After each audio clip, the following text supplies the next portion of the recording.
Good morning and welcome to Live with Chris, an interview podcast where we can learn and grow together. I am your host, Chris Oviedo, and I want to thank you for sharing the next hour with me. Today, we'll get to meet the new Director of Student Life, Aisha Rivers, and we will talk about the importance of giving our students here at Howard Community College diverse opportunities to grow outside of the classroom. My guest this morning is still relatively new to HCC. Aisha Rivers is the new director of Student Life. She started her new role on October 1st, 2021. She was born and raised in upstate New York. Aisha centered her education in African studies, sociology, and student affairs in higher education. She brings over 10 years of experience on the field and has focused on developing connection opportunities for students centered around identity and authenticity. And if you ever come to visit her at home and at her office, I'm finding out, you will find a house and an office full of plants. Maybe not toys at the office, but I haven't checked that yet. And a lot of black joy. Aisha, I want to welcome you to Live with Chris. I am honored to be sharing this space with you this morning. And I want to start our conversation digging into that beautiful concept that I just took from your bio, where you say that you're working on developing connection opportunities for students, right? With an emphasis on centering identity and authenticity in the communities they build and occupy. I want you to help us unpack, what you mean by that. What does that mean in how are you putting it into practice here at HCC and why is it important to create those spaces for your students? Thank you so much for being with me this morning and welcome. Thank you. Absolutely. And I just first want to start off by giving an image descriptor for anyone who might need it so they can fully participate in this experience. My name is Aisha, as Chris has introduced me as, and I am a Black woman and I'm wearing a green shirt. So for anyone who might need an image descriptor, I'd like to do that in the beginning just so we can all fully be here. Um, and so, Chris, it really, when I talk about centering authenticity and centering identities, I'm really talking about bringing your whole self to the table. And that's including those parts of people that they've been told aren't good enough. Which we hear a lot of that, especially when it comes to our identities, our social identities. I'm thinking about myself as a student, as a Black woman, predominantly in higher education, where a lot of the spaces that I have been in and continue to be in are predominantly white. Um, and it has always been important to me, and something I still struggle with is, how do I show up authentically? How do I bring myself to the table, so that we can really get to the richness and the creativity that people coming to a community bring to one another when they're coming as their authentic selves.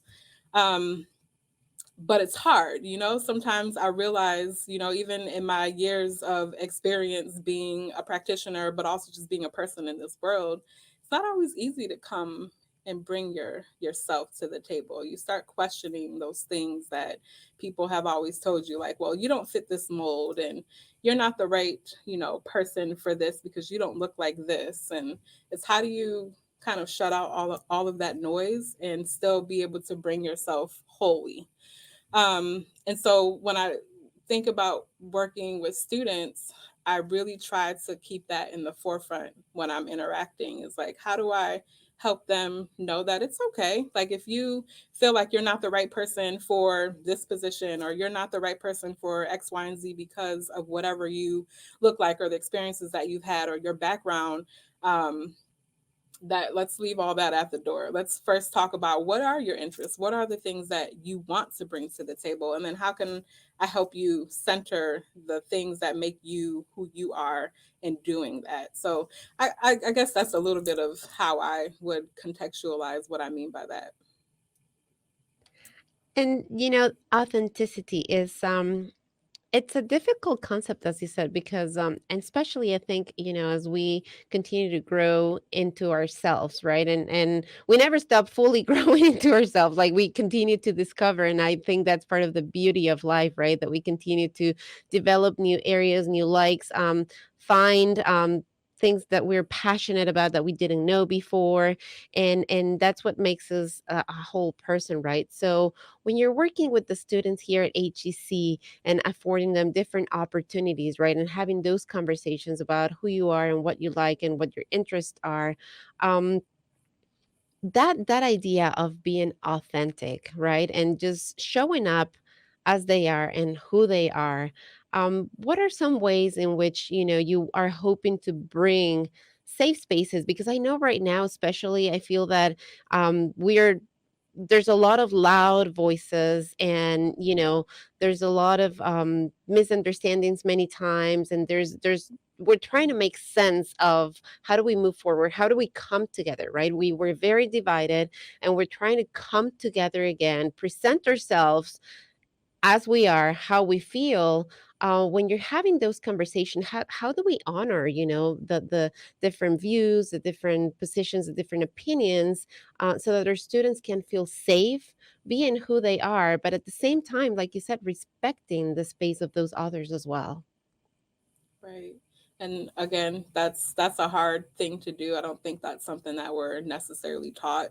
It's not part of a curriculum, either being an overt curriculum or a covert curriculum. It's not part of something that we're kind of like, all right, in school, we're going to learn how to actually come to be in a community and allow people the space to be. Like, that's just not, um, we don't do that intentionally, I don't think. And so when I think about, we were just having a conversation when when we were doing our student leadership retreat with some of our student leaders, and we got on this concept of professionalism. And we were talking about, like, well, what does that mean? Like, and whose definition are we using when we talk about professionalism?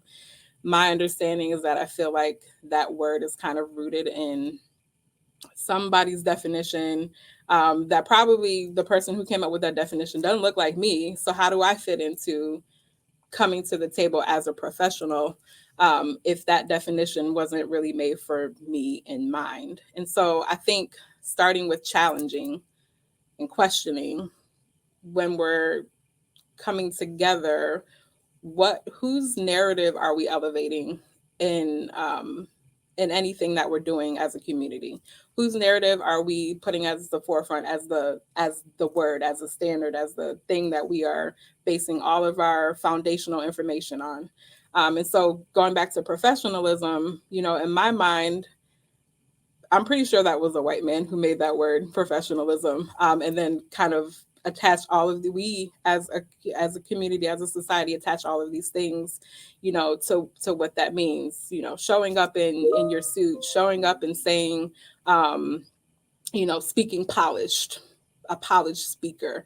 I'm not a polished speaker. That's something that I had to get over. I use my hands a lot. I trip over my words. I pause sometimes to think, is that really what I'm meaning to say? And so um, I think, going back to my original, challenging and questioning, like, whose basis of definition are we using when we say, all right, this is the community that we're building, or these are the things that we're going to talk about, or these are the ways that we are going to be.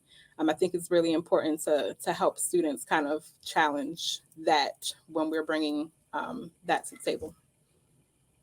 And the one thing that I have to say that gets me excited about this generation is that they are really embracing who they are, but at the same time they're bringing others, and I think that's kind of what you were relating to, whereas before, and maybe it's social media, maybe it's the fact that we're so interconnected now in so many ways, and before, I mean, the world just didn't really know a whole lot about that. There was no way to really connect with other cultures, so we just knew what was around us, and we needed to make great efforts to go out of our culture, right? Whereas now, I mean, a lot of what we do comes from the outside, right? And then we process it and we make it our own. And I think that that's really exciting.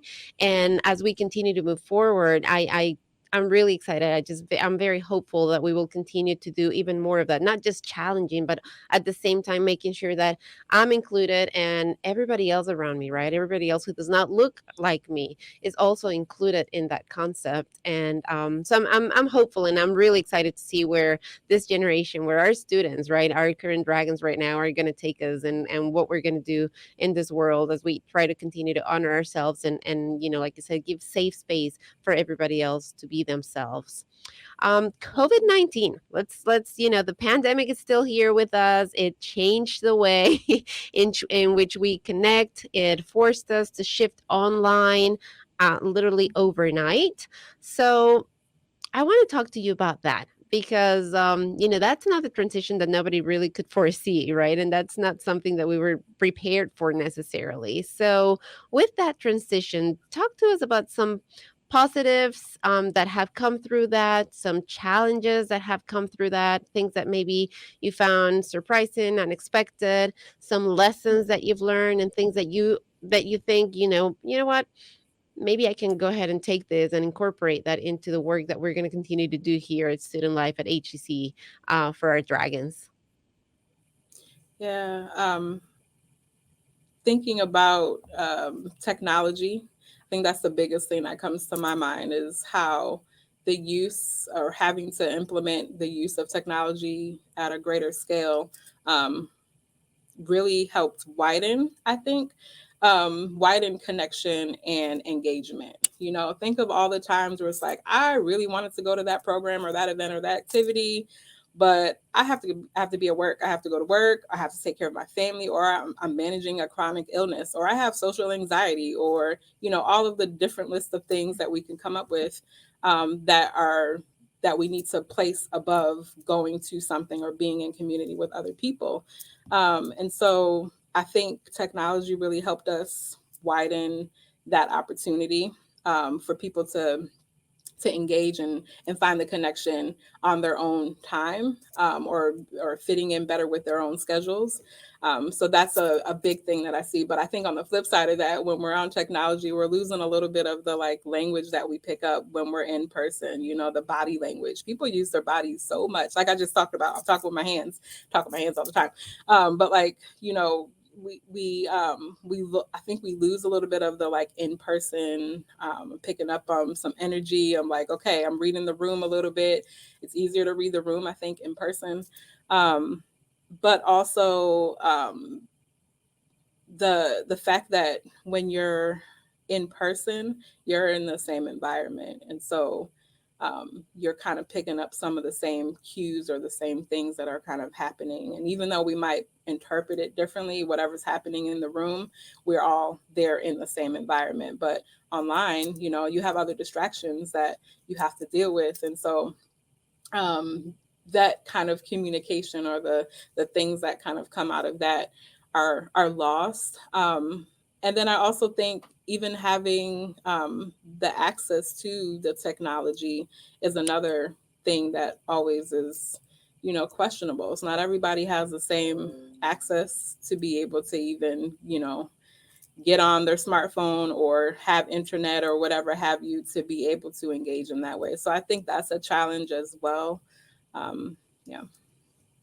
Yeah, absolutely. I agree with you. And I think that that was one of the things that the pandemic really brought up and, opened many people's eyes to, right? That divide, that technological divide, that we knew that not everybody had the latest iPhone, but what we didn't realize is that maybe they didn't have any access at home. So it certainly brought challenges. It certainly brought some surprises. It certainly brought, some things to the forefront, and sparked some conversations and some actions to try to remediate that. And like you, I'm excited for that. I am cautious of not spending all of my social time online, and actually give myself time to just be present in the moment, like you were saying, and also to connect in person with others, because that's one thing that I think we also realize very strongly and very much so, how important that connection, that personal connection is in our lives, that we probably were taking for granted before, and we were maybe even annoyed that we had all of these invitations and all of this things that we needed to go to when we just really wanted some free time. So Yes. talking about connection, I do want to ask you one question, because on your bio you mentioned that if that at home you have a lot of plants, and I see that in your office you also have plants, and I'm seeing a picture that's behind you. Looks like a beautiful black woman with maybe it's trees or something. I don't know. I'm trying to. It seems like there's a very deep connection in the art and in the way that you're choosing to connect with nature in your life. And I would love to get to know a little bit more about that side of you, if you don't mind sharing with us. Yeah, that's. Thank you for that question. I really like that because it's something that I'm exploring. Like as you said earlier, I hope that we're always learning and growing and developing and figuring out the things that really make us who we are, and bringing that to the table. But yeah, so nature. You can learn a lot from nature, and I've been into plants for, I don't know, pre-pandemic, but I think it really helped me during the pandemic, helped ground me. When I think about what dirt does, what soil does, and that growth that it catalyzes for a lot of different things that we interact with and need in this world on this earth. The I really got into understanding how to engage with nature for my own rest and my own self-care and my own make meaning making of how when the pandemic was at its peak. Well, I don't even know if I could say that because it's we're still peaking. But when the pandemic first began, it was kind of like I needed something to ground me because I didn't understand what was happening. Lots of us did not understand what's happening. We still don't really know what's happening. But I think we have a better grasp now, but it's still one of those things. And so nature has been um, sort of a teacher and a grounding for me. And I think about when I think about nature and how I reflect that to even working with students and understanding leadership. A lot of times when we think about leadership, it's this the person at the podium or the loudest voice in the room or the first person to speak, and we don't think about usually we don't think about the person who's behind the scenes guiding and helping to nurture and nourish people as they are doing the work and being leaders and things like that. That's leadership as well. And so I think about this quote by Nayura Wahid. She's a poet, and she has a poem that says, actually I have it right here. You do not have to be a fire for every mountain blocking you. You could be a water and soft river your way to freedom. Two options. Hmm. And I like that because it's like, yes, that's what nature teaches us. Like there's use for fire and there's use for water. There are some situations where fire is going to do the trick, and there are some situations where you want to have water. And so I always like to think about that even in terms of how I try to live my life and how I try to model and lead. Is you don't always have to be the fire. You can take a cue from nature and be water as well. That's beautiful. Thank you for sharing that. I appreciate everything that you said so much. The other thing that comes to my mind as you're speaking about nature, and the important role that everything and everybody and every one of us plays, each one of the elements is the little, we don't really think about the ants many times, right? We are always looking for the grandiose mountains and trees and the big things that we can all see. But then when you look, right, it's in the roots of those trees, or when you look at the little ants, like I was saying, they're doing a lot of work, and every one of them, it's playing a vital part, so that we can enjoy our planet as it is. So I think it's a beautiful way of saying we are all doing important things, whether it's recognized by the world and it's something that you're doing that it's big and it's seen and it's in light, or whether it's something that you're just doing at home in your community, small, that you're only reaching a small number of people. It matters. What you're Yeah. doing matters, and you're important, and your space here, we honor that. And I think it fits perfectly with everything that you have said so far, Aisha. And just knowing that interconnectivity, that importance of giving everybody space and acknowledging and honoring what everybody's doing and the effort everybody's making, because all of it counts, all of it matters, and all of it continues to move us forward. So I thank you for that. I really, really appreciate that. Let's transition a little bit over to the student life, the Office of Student Life at HCC, and I want to talk. I want you to talk to us about the mission, right? Like what is HCC's Office of Student Life stand for? What's the mission? Yeah. I can tell you that just coming into this office, and when I'm talking about student life, I'm talking about the wellness center as well, has been amazing because the my team, the team that I'm a part of, like they do some really great work, and I think they really understand what it means to support students in the ways that we can. And so when I kind of sum all of that up, I think about connection, empowerment, and wellness. How are the things that we offer through our programs, our activities, the way we advise, our services? It's really about helping students connect to one another, connect to what they're learning in class. Those hands-on practical skills. I think a lot of times is how we try to help students kind of make sense of things that they're learning in classroom. Like, how can you actually put your hands on it? um, I think about connection to this campus and the resources that we offer. There's a lot of resources at HCC. I've only been here for almost 4 months, and I'm seeing like we do a whole lot. There's a lot of resources. So, connecting students to those things, connecting students to the communities that they're a part of outside of HCC. Um, and then when I think about empowerment, it's that piece of, while I'm connecting, how am I whole in that connection? How am I um, modeling for other people, or like creating spaces and where other people can feel like they can come and bring their whole selves? And so empowering students to do that through one, just being who they are, and being and finding the empowerment in that, but then also how do they help other students and other people in the communities that they have do that as well. And wellness, I mean, I probably, through this pandemic, I've realized how important wellness is, that it is something that we have to maintain, that it's not just something that you're kind of like, all right, let me tack this on to my life right now and go work out or go, nourish myself in some way. Like, it's a practice. It's something that we actually have to implement in how we do a lot of different things. And so um, when I think about how we advise, or how we mentor students, or how we work with students, work alongside them and partner with them, that wellness piece is really important as well. Thinking about who you Hmm. are as a person coming into the spaces that you're occupying. How do you take care of yourself so you can be your best self? So I think that I guess Absolutely. how I would sum up how student life and wellness kind of support students and their journeys.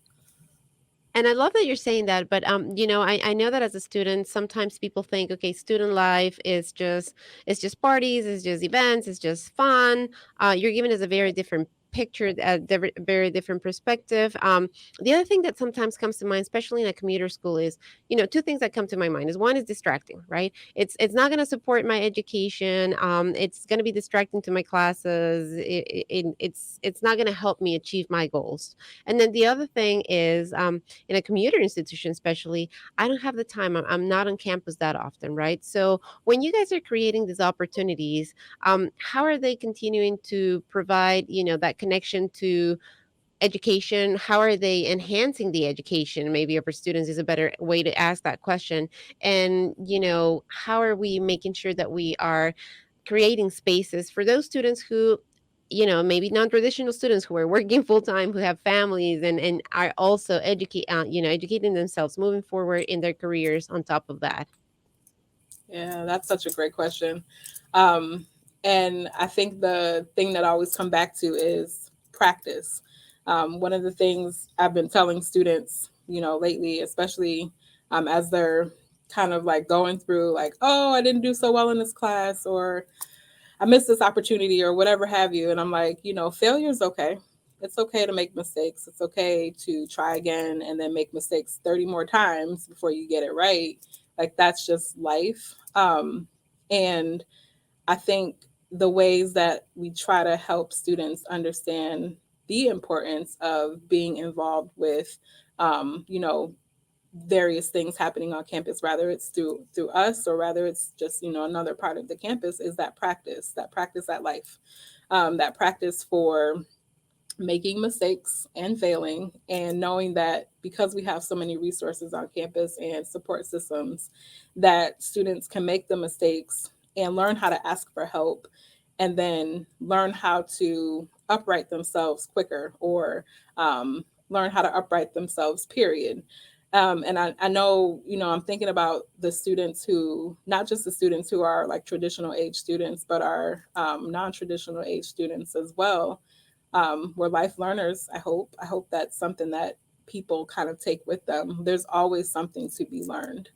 And so um, that practical hands-on application, and rather that's through, you know, joining a student organization or being on an exec board for, you know, the HCC Times or the Student Programming Board or SGA, being an orientation leader, like coming to work in our office too. That's another opportunity that I think is often missed when we think about what how students can practice for life. Like we have jobs here, and I hope that we can relay to students like that's another great way to practice for life while making some money. Because in the developmental pieces of I think interacting with our office is being able to get that support while you're also working as well. And I don't know if I lost my train of thought at some point with your question, so if you can reiterate your question if you think I missed anything. But No, I think you did great because you know you're talking about this opportunity to come and really connect what you're doing in class with other areas, and that's exactly what I was trying to get at. Is like, you know, many times we think of student life as a distraction rather than a complement to our education, but you know, you're hearing from the director, and she's telling you, we, yes, we're creating opportunities where you're going to come and have some fun sometimes, but everything has this idea of, you know, complementing and offering growth in certain ways, in different ways. One thing that you may find surprising is that even if you're not you might, okay, so here's the thing, you can find things that are already in line with what you are doing in your career and what you want to do and what you hope to do, right? But you may also want to explore something different, something new. Maybe, Aisha, maybe somebody is struggling with classes and taking a yoga, you know, class is what they needed, because it's not that it's just that life is too much, that what they need is to give themselves that space, those 60 minutes or 30 minutes or whatever time it is, to just come and relax and reconnect and refocus and then go back. And that's what the, you know, that's what the Office of Student Life offers. You know, you've talked about the wellness center, and I want you to really expand on some of those resources, some of those services that we've kind of just you know, vaguely touched about, and really tell our students what's available out there and how they can really benefit from it as they continue to move forward in their education. mhm. And I mentioned earlier wellness being a part of how we kind of formulate the things that we offer. Um, and the Wellness Center does such an amazing job of helping students, and that's part of the mission, is helping students understand how they can utilize methods and practices that can help them be well to be their best selves. And you know, you mentioned yoga as you know, something that the Wellness Center offers for that reason, to help students practice being able to take some time for themselves to relax, reset, and then be able to build up whatever they need to build in themselves to continue on their track. Um, you know, the Wellness Center offers Reiki. That's something that I am not too familiar with. That when I came here, I was like, "Whoa, we offer Reiki!" I know what it is, but like it's a movement of energy. It's, you know, light touch to no touch. A skilled and licensed practitioner of Reiki comes and works with students to move the energy around in your body, because if this thought of everything is energy, how do you move the energy around in your body to really um, function the way that it is that you want to function or need to function in order to keep on your track, on your path. And so when I came here, I was like, what? We offer Reiki? Like, that's dope. And it's free. It's so free. Come and use it. So, yoga, Reiki, the Wellness Center offers acupuncture every week. Now, acupuncture, I've tried that before, and it's really, really interesting. If you've never tried it before, I hope that you will come to the Wellness Center and try it out for yourself. Um, because I think it's a really another great service. Even like I said, if you haven't interacted with it before, try it. Try those new things. The Wellness Center will also be offering pet therapy once a month this semester. And really, what that is, we're bringing in a few dogs, puppies once a month to be able to be there with students. Going back to our conversation about nature, and animals being part of nature, there's some calming effect. And obviously, there's studies out there that really say or support this notion that puppies or animals really do help people be well and level out their anxiety and things like that. And so we'll be offering that in the Wellness Center. I'm really excited to see that happen.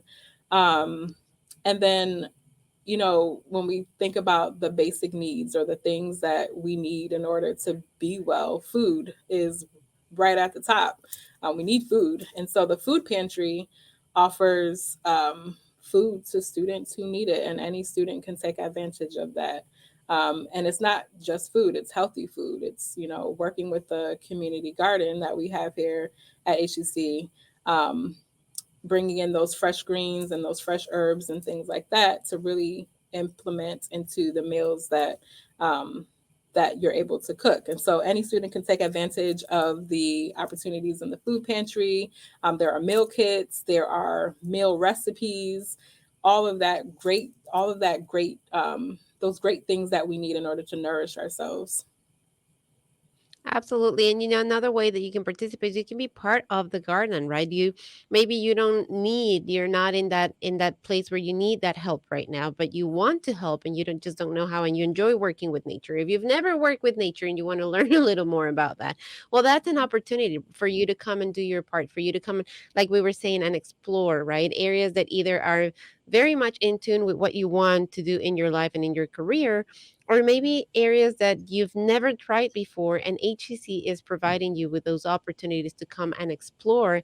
And who knows, maybe you'll find something new about yourself that you didn't know was there, and you might start having maybe a hobby, or I don't know, something different, something extra to bring into your life.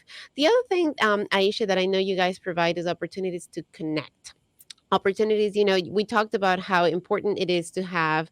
I had a beautiful conversation with both our president and vice president of the SGA, and they both agree that it's really important to find your group, that it's really important to find those people with whom you can connect when you're in school. She said, I have my family, I have my friends outside, but they're not in school, they're not in this setting. So it's important to have that tribe almost here at school that's going through this with you, because I can go and sit down and talk to them about the homework or about the teacher, about this, about that. I want you to talk about those opportunities that Student Life offers their students, where they can find those people that they can come and connect, and just kind of like freely have those conversations about everything that's being a student, everything that's and sometimes life as well, why not, but just really the importance of also complementing our life in the classroom with spaces at HCC,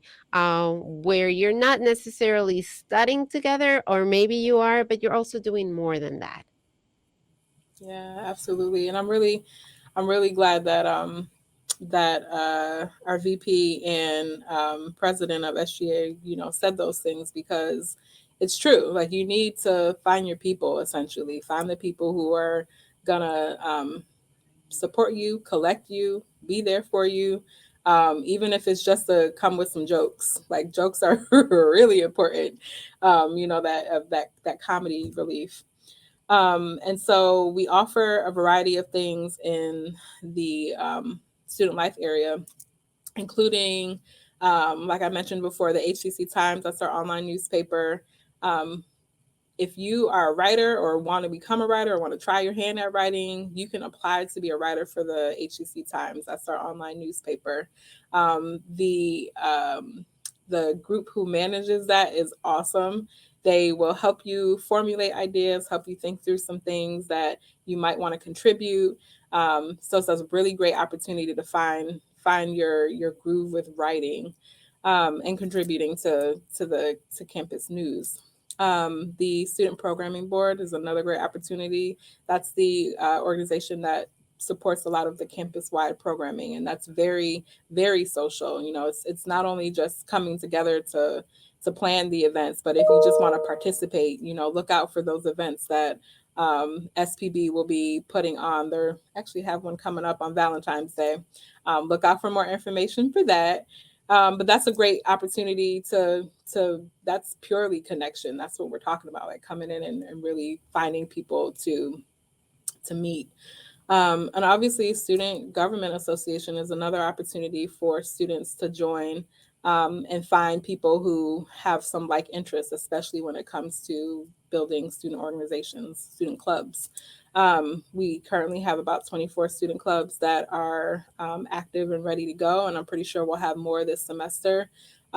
We also encourage students that if there are clubs that don't quite fit an interest, or there's not a space for something, that you can come and you can build that with other people.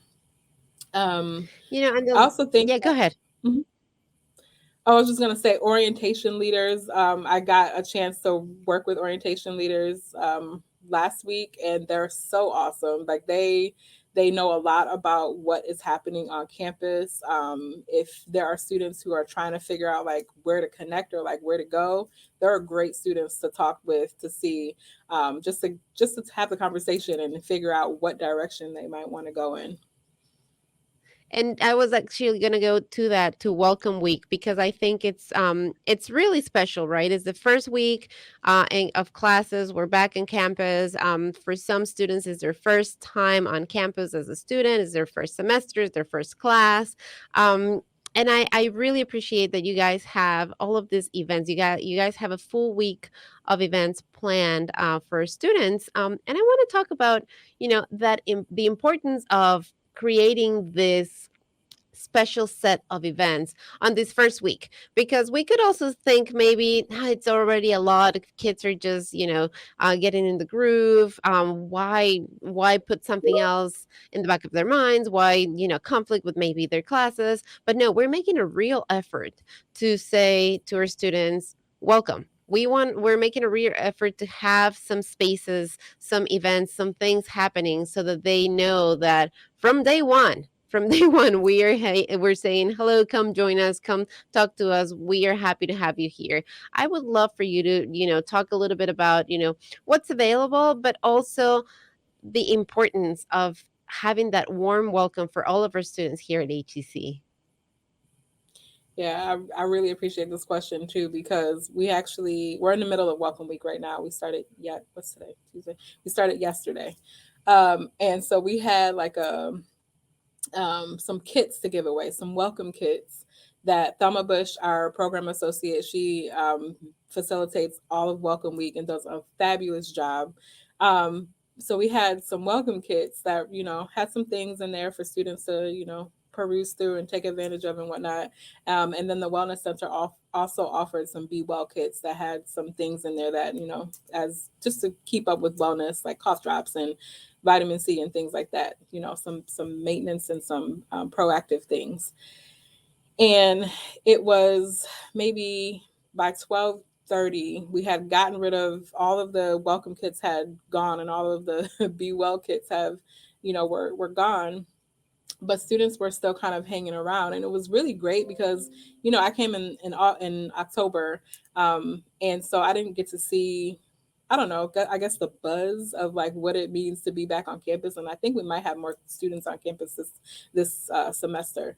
But it was really nice because all the students were just kind of like there and hanging around, and I think when I think about the purpose of a welcome week, it is just that it's being able to have a set place where students know they can come in their first week to meet people, get Mm. understanding of like the lay of the land, where things are, what kind of events might be upcoming past welcome week, who are the people who do those programs and events and things like that, who can I meet right then and there. And so um, it was just really cool because then one student came up to the table and he's like, I just got here a week ago from Pakistan and I'm trying to find people. And I loved that he, had that rigor just to come up and say, look, I'm looking for people. Can we have, some conversation about where I can find some people to hang out with? And I loved that because that, like, if we didn't have a welcome week or a set place during that first week, of classes for people to come, it's like, well, how would he have, like, he would have come to our office probably, because actually he did come before he came to welcome week. He did come to our office, but that's the purpose of having something out in the open where people can feel welcome to come to the table and say, look, I just got here, I need some people, where they at? And so I love that. Anyway, so we have today is virtual bingo, and that's another thing I wanted to mention is that we know that some students are still remote, and so we're trying to match having things online and also in person so that we can make sure that all students have an opportunity to be engaged and connect somehow. So some of our events for Welcome Week will be in person, like yesterday's. Today we'll have a virtual bingo event. Tomorrow is a virtual cooking demo. Thursday is the cooking demo. Tomorrow is t-shirts and s'mores, and then Friday we'll have a movie viewing. And so it's really just the opportunity to do a couple of different types of programs and events so that people can kind of see the variety that we do offer, but then also find different spaces that they can meet people and connect and find their people. And I really wanna elevate this idea of being intentional about finding your people, and at the same time being intentional of creating the spaces where you can find them, right? So it goes hand in hand, and this is to everybody who's listening and watching, here at HEC and beyond. I think I give so much praise to the one student that you're singling out, right? For a couple of different reasons, because this is one story. This is one student that you can bring to your mind who came forward and said, I want to find my people. I think we all need to start doing that, to be quite honest with you. I think we all need to start raising our hands and saying, I want to find my people, and really being active and proactive about doing that in the spaces that we are. I think it's a valuable lesson already. But then at the same time, like you just said, Aisha, to be able to create those spaces where we feel safe enough to raise our hands and say, I want to find my people, right? To have that environment where we can come in and say, I know this is exactly what this is for. Help me out, right? Help me out. So, as institution and as just regular people, we need to continue to be intentional in creating those spaces and asking, for our groups, for our people, and forming that. So I find so much joy in that story that you just shared with us. The other thing that I think it's really really important is to continue to acknowledge that we're still, adapting to the pandemic, that we are still figuring out the best ways that we can be honoring everybody's comfort level of the pandemic. And I want to talk about safety. I want to talk about, as you guys are continuing to think about, bringing in-person events and online and everything else in between, how are we continuing to keep our students and our staff and faculty safe and provide good opportunities for connection this semester? Absolutely. And that's been a topic of discussion for us um, as we're anticipating our programs that we have coming up. We actually shifted some. Originally, Welcome Week was all in person, but then we were like, all right, we want to make sure that we're supporting the students who are completely remote. But then also, that's at the time when we were planning it, it was like, okay, well, Omicron is spiking, so we definitely need to be figuring out how we're shifting some of these things. So, like I said, doing some more things online, but integrating it into just the programming aspect of how we do things. Um, so not just kind of putting it on, tacking it on as an afterthought. It's more of a like, let's actually bring this in. We talked about earlier, what are some of the rewards, I guess, that kind of came out of having to shift online, and that technology piece is huge.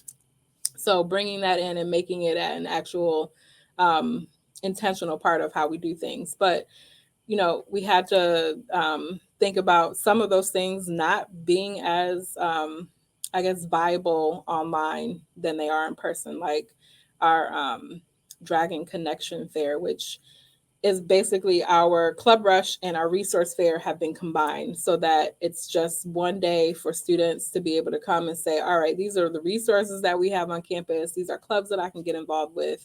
That's the connection piece, the Dragon Connection Fair. But what we did is we said, all right, we got to shift this and spread it out over a week because we want to make sure that we're thinning the crowd, that we're kind of decreasing opportunities for there to be a lot of people in one space.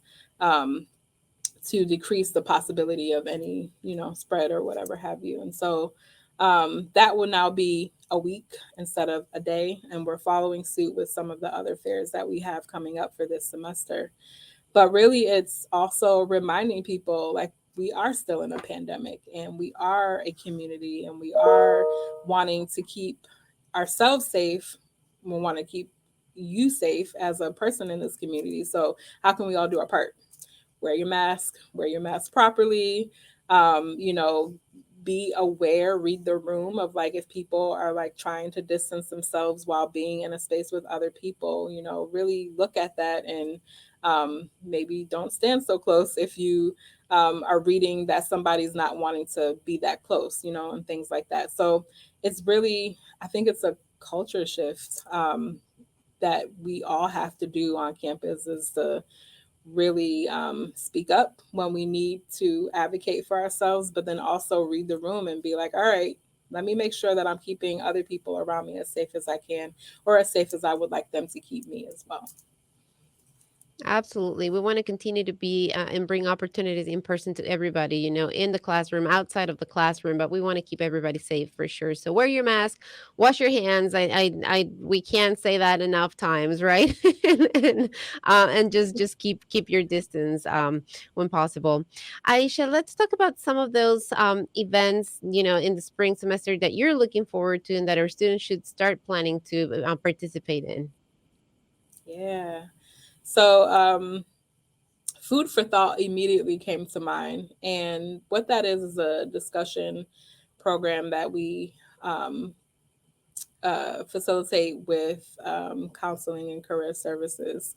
So Danny Hall, who's our assistant director for curricular programming, he also runs new student orientation. He's amazing. I really hope that if anyone who's listening, if you haven't met Danny or Thelma or Clint is also in our student life area. He's our associate director. They're all very awesome people. We all have very different personalities.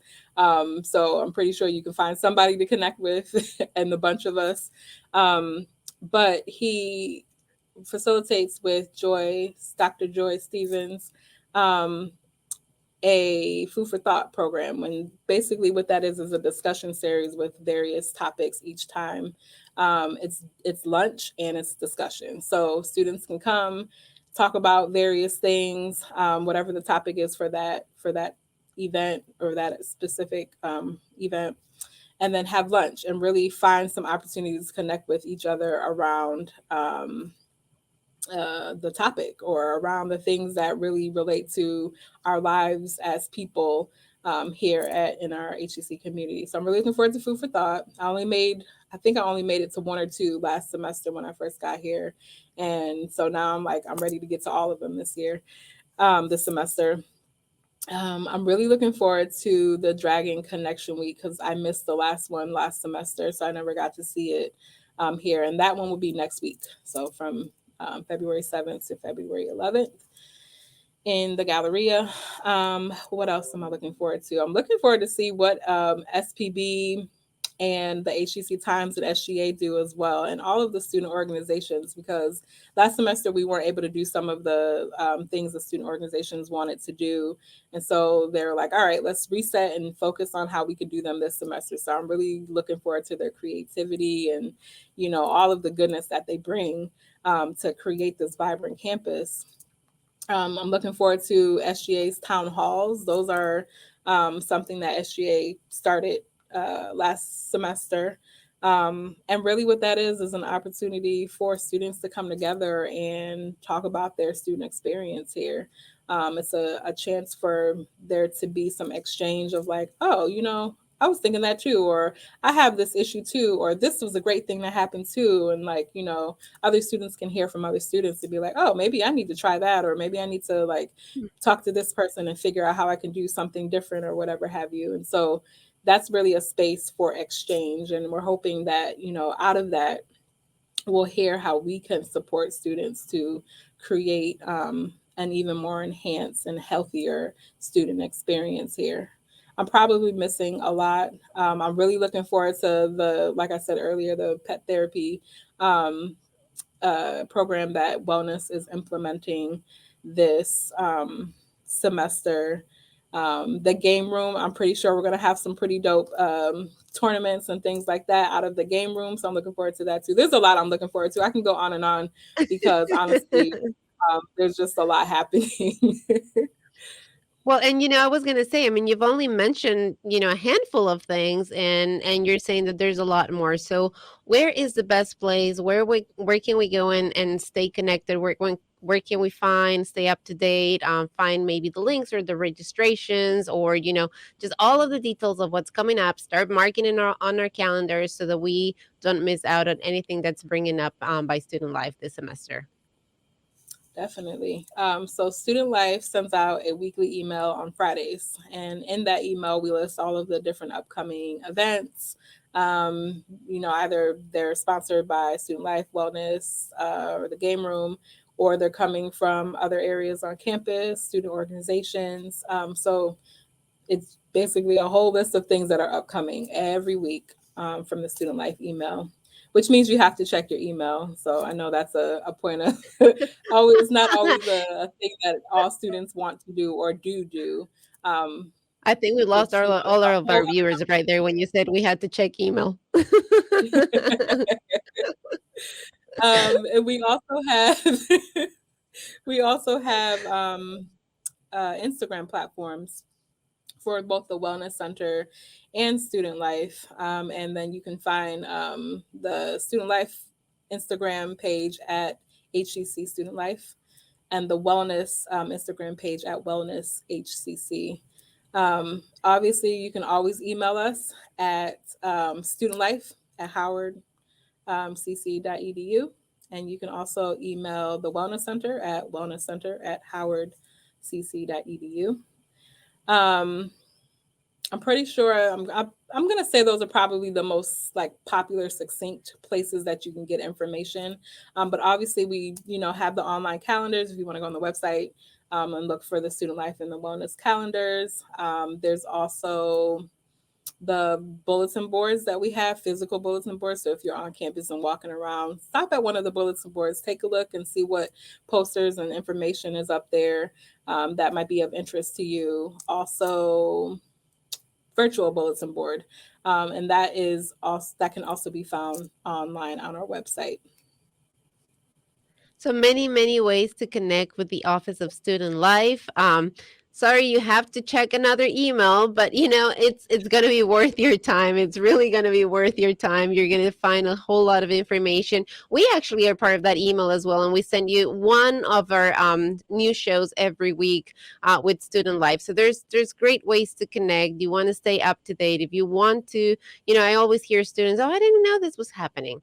That means you haven't liked, you haven't followed, on Instagram Student Life, and that tag again is at HCC Student Life, or you haven't followed the Wellness Center, and that's at Wellness HCC. You can follow us as well. We're Dragon Digital Media on Instagram, and we're Dragon Digital Radio on Facebook, and we try to put out as much information as possible. But it is true; it's a lot of that. It's happening, and that's why you don't always hear about it. One, because maybe you're not looking for it, but two, because there is a lot that's happening, and that's why we want to bring it all to you. Aisha said it earlier. There's a lot of resources. There's a lot of opportunities.